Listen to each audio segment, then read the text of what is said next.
صفت‌ها و قیدها از جمله گرامرهایی هستن که هم توی IELTS هم توی مکالمه اصلا خیلی مهم هست و همه کس بلد نیستن.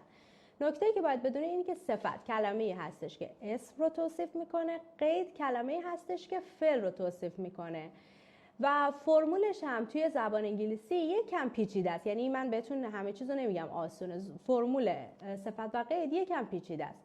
این که چطوری ساخته میشه، اول شما باید 2-3 تا نکته رو در نظر بگیرید. توی صفت اول باید ببینید که صفتتون صفت برتر هست، برترین هست و یا ساده.